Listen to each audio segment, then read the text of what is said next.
All right, welcome to the second part of this video where I'm showing my most advanced techniques for electronic music production based on Ableton third-party plugins, hardware, you name it. We covered already a significant part of very cool insider tips in the first one, which we'll link here. We hope you enjoy this. Let's get going.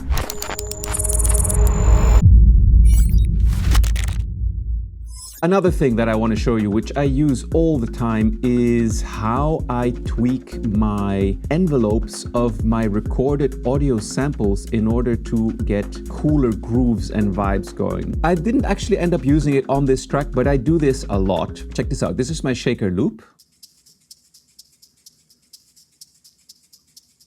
which from memory, I think I played this in. And let me show you this little hack now. What you can do is shift this to forward only, set it to 16th, and this becomes like a very efficient envelope shaper that's somehow more linked to the timing of your DAW. Check this out.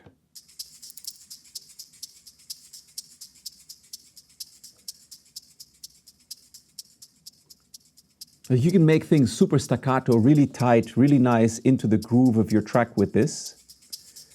Like if you played a hi-hat, a shaker or something, and it's a bit loose, this is an amazing way to get it to be really tight in the timing of the track.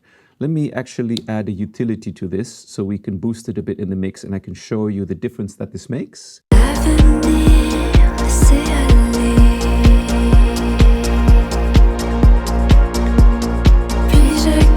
Loose shaker, more tight shaker. I don't know, maybe this is very common, I don't know. I've never seen anyone use it. Super powerful, so great. I wish they had like 16 dotted, 16 whatever other functions in here, but it is what it is.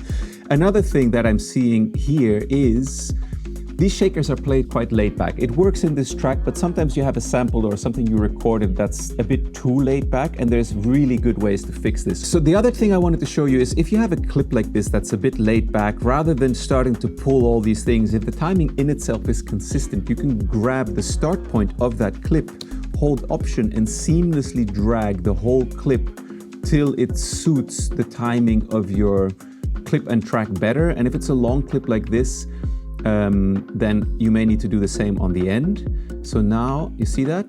I've now timing aligned this whole shaker. I like the loose feel of it here, but let's listen to it now in the track.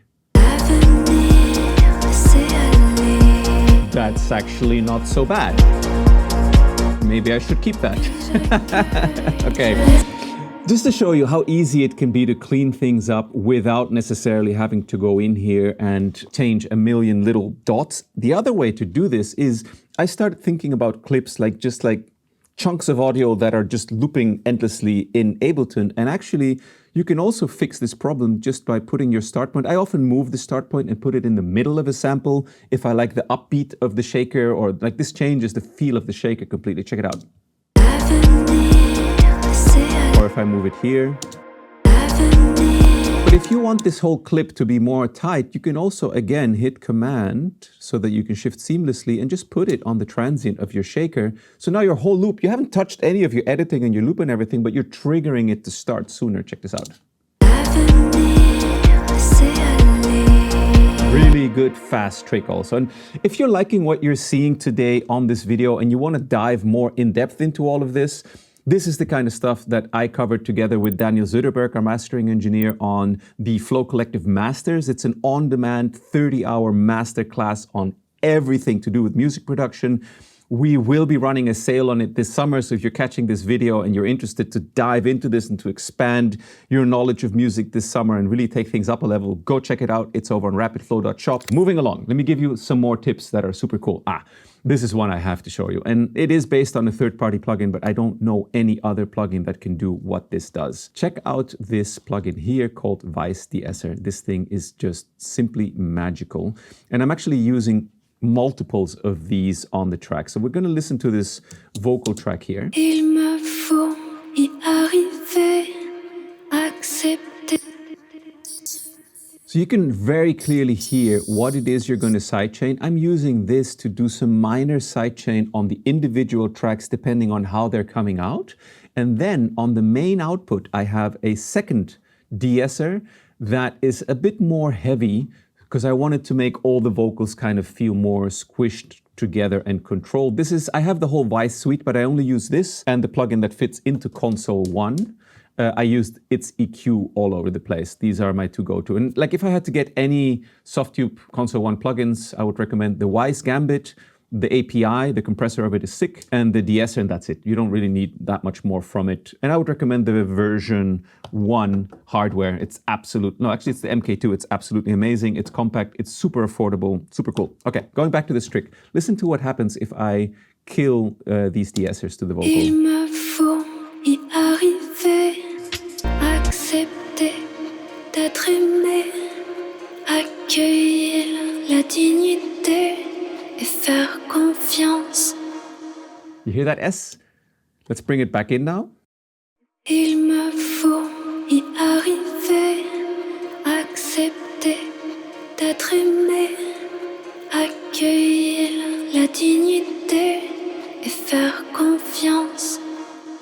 So it's so easy to dial in de-essing with this. Highly, highly recommended. Amazing. It's the best that I know for this stuff. Another thing I want to show you related to vocals. This is something I just recently added. It's such a good tool because Camille sings amazing. Literally, I've not used autotune or anything like it anywhere in all of these vocal takes, but some of the takes, the S's and stuff, T's didn't hit exactly in the same places. So there's this plugin called Vocaline. What you do is you capture your source track and then it fully automatically will align whatever other track you have going into the plugin. So let me show you.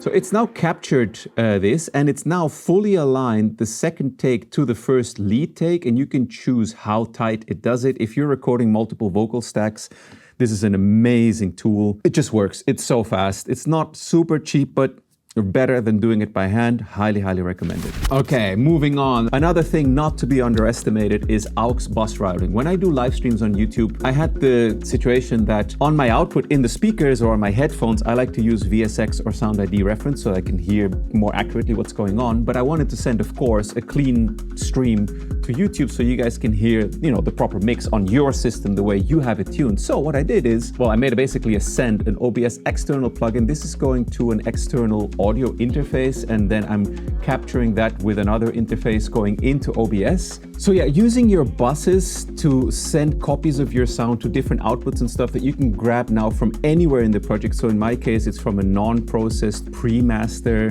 subgroup that has all of my master chain processing, is a really great way to be able to route things more flexibly around your computer, audio interfaces and stuff. Super good little trick. If you're like me, you're using external converters that use ADAT, you need to make sure that the ADAT latency, in my case, is compensated. And the way you do this is you just put like a little peak, a little click or something on a track, send it out to that converter and record it back in, and keep tweaking this until the recording and the original source are perfectly aligned. Since I've done that, I have no more phase shifts or anything happening in my signal. This is a very important little field. If either your drivers are not reporting latency correctly, or if you're using some combination that's a bit more esoteric like me with ADAT and clocking and stuff. Very, very functional, very important little thing. Moving on to the final tip, which is based on Console 1, and that again I use all the time. It makes such a difference for how snares feel, is using the shaper of it. And let me show you what that sounds like.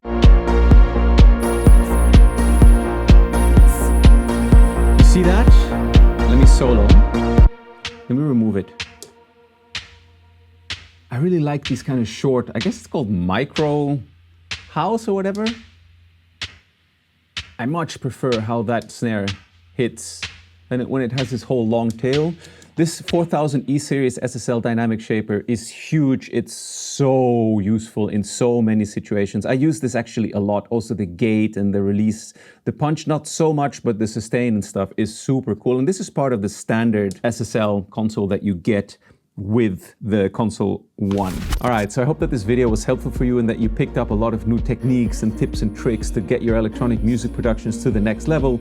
Like I said, everything I shared with you today and much more is available on the Flow Collective Masters. It's one 30-hour searchable video online on-demand course where you can dive super deep into electronic music production, never have to piece together dubious information from YouTube videos anymore, but just have everything in one place and be able to make sure that the information you're using is actually demoed in a way that you can hear it and you know that it works. So if you're seeing this video early, the Flow Collective Masters is on sale right now. We hope you enjoy it. We hope in any case that this brings up your production level to the next step, and of course that you have an inspired time in the studio. All right, take it easy. Bye-bye.